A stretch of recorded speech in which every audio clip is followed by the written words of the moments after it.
20 years ago today, Ratchet & Clank released when I was 8 years old, and it introduced me to a world I didn't know was possible. The PS2 wasn't a console I played much of, it was my dad's console, so I'd only played a couple of games like Crash, Spyro, Jak and Daxter, and that was pretty much it.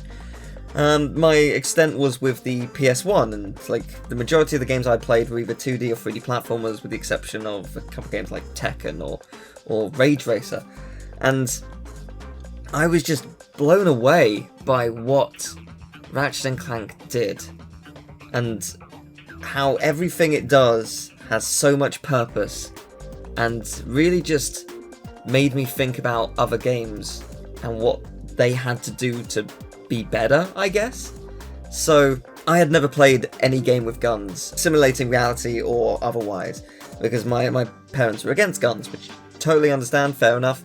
And yeah, I hadn't experienced anything like it, so you know, it's a very different kind of weapon. It's over the top, bombastic, just ridiculous fun, and I just was blown away by how much diversity there was in the gameplay because of this. Like, when you look at the great platformers like Crash and Spyro, your typical attacking abilities is you can jump, spin, slide, breathe fire, charge.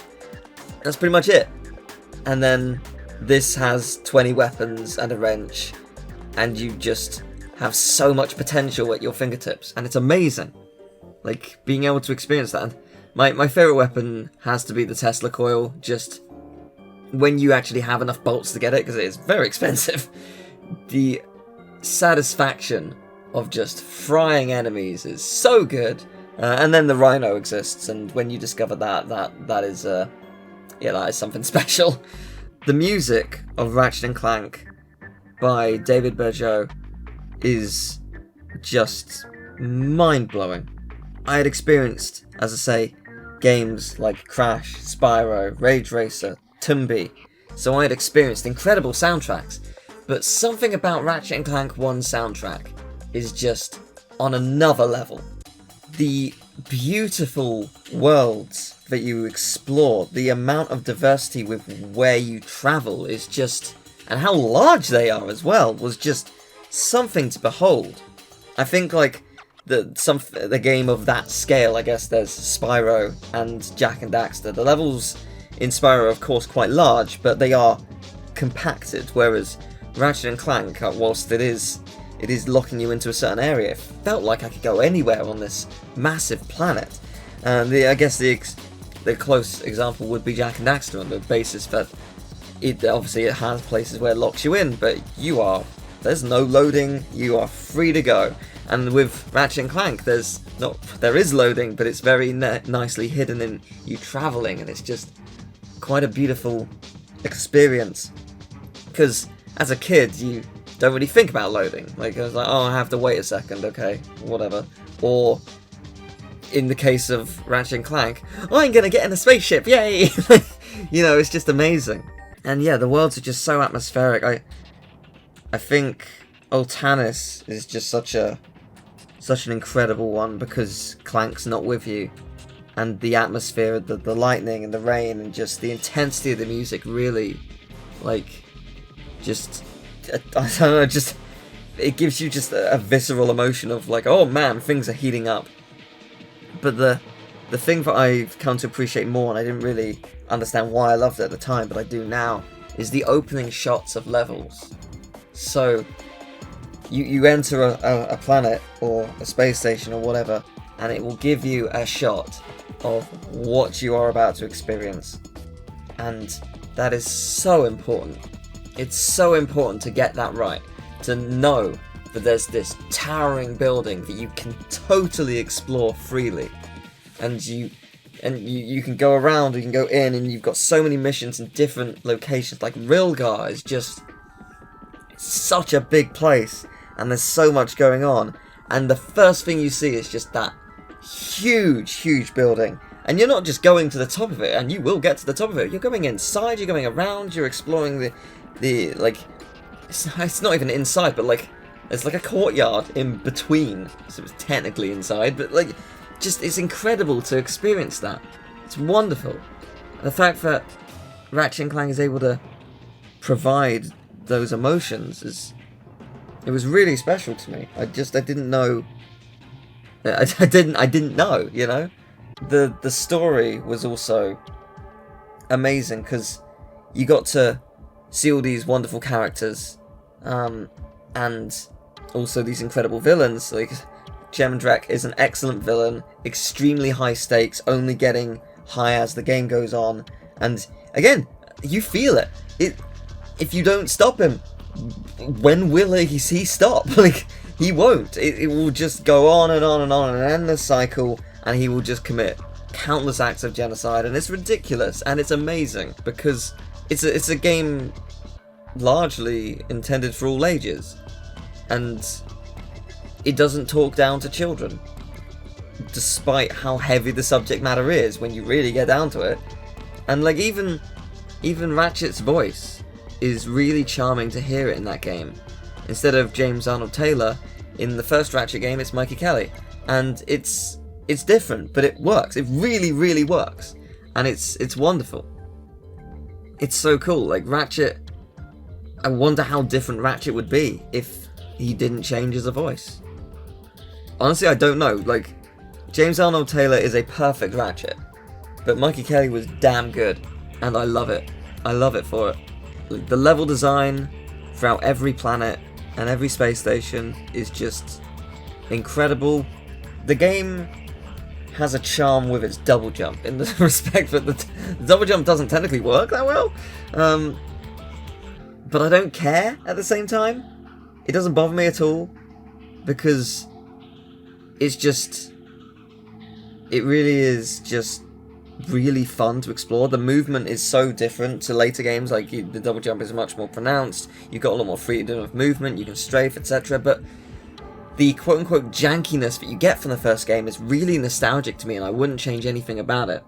It's one of the reasons I really love going back to Ratchet 1, in some ways more than any of the others, because it is the first adventure. It has a couple of, like, quote-unquote rough patches, but it doesn't change the fact that it is just incredibly satisfying to play at every given moment. And yeah, as I say, like, the level design is so fun, so many things, so many pathways on each level, so cleverly designed that they, not always, but sometimes just loop around and you end up exactly where you started, and it's so perfect. Or there'll be like a taxi to take you back. It's amazing. There's so many things that are just well hidden, like, so, you know, like gold bolts. It's just, there's so many throughout, there's 40 throughout the game, the skill points that you don't really learn about that easily. And yeah, just, it's many other little side paths and quests to do. It's incredible. And as I say about the gold bolts, normal bolts are the most satisfying things in the world. The amount of bolts you get, how it magnetizes to you, the sound it produces, it is amazing. It is one of the most nostalgic, satisfying things in any video game, and I will never tire of it.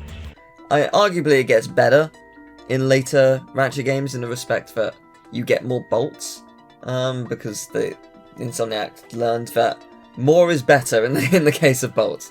Like, the prices of things may be steeper, but that's fine, because bolts are real satisfying. But I think that the sound of collecting bolts is a lot more pronounced in the first one. Or at least, it feels like it is. Maybe it's not. Maybe it's like a weird part of my brain that's convincing myself that it is. But it just...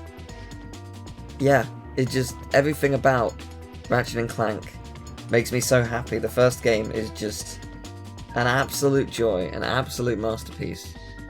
And I wouldn't change anything. I want to thank everyone who's worked on Ratchet & Clank.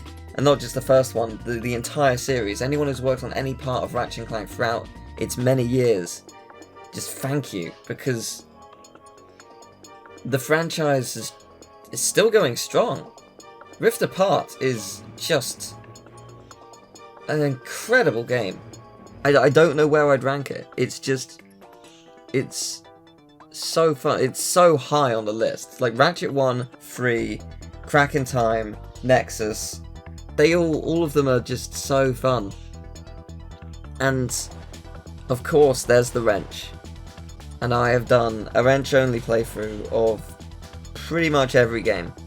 The exceptions being Gladiator, Deadlocked, however you want to call it, because there are points where it forces you to use a weapon, so when I didn't do it. I guess I could do like a minimum use run, but I prefer not to. My preference is like do it or you don't. I didn't do Secret Agent Clank because you don't play as Ratchet for the most part, and you pretty much like all the gadgets and weapons pretty much have to be used. And then there's the spin-offs like All for One and Q-Force. All for One is not doable. Me and someone else have been trying to do it for years. It's not really doable. There's just so many points in the first world. You have to use guns. And Q-Force, I've never attempted. I cannot imagine it's doable. Cannot possibly fathom that that's doable just because it's a tower defense game and you need to be everywhere. Like, I guess if you played with 4 people, maybe? Maybe. At a stretch, maybe. But I doubt it. But maybe. Hardest wrench-only playthrough is probably the Ratchet Clank remake, because the final boss took 6 hours per attempt, and that is just ridiculous. It's such a long process, and it's so draining, and I did not have fun, and that's okay, but it was just brutal from start to finish, because I had to play on challenge mode, and, you know, it is a thing. Yeah, I really, really love the franchise, and I especially love the first game, and it's crazy it's been 20 years, but I'm so delighted that Ratchet & Clank is still going, and hopefully we'll see more in the future. But thank you very much for watching. I just thought I'd make a little thing just talking about my experiences with the game and the franchise and the series, and I'd love to know what Ratchet & Clank means to you. How impactful was it for you? What did it do for you? Because, yeah, it's absolutely incredible. It's an incredible game and franchise, and yeah, it makes me very happy. So, thank you for listening to my rambling, and I'll see you next time. Take care. Bye-bye.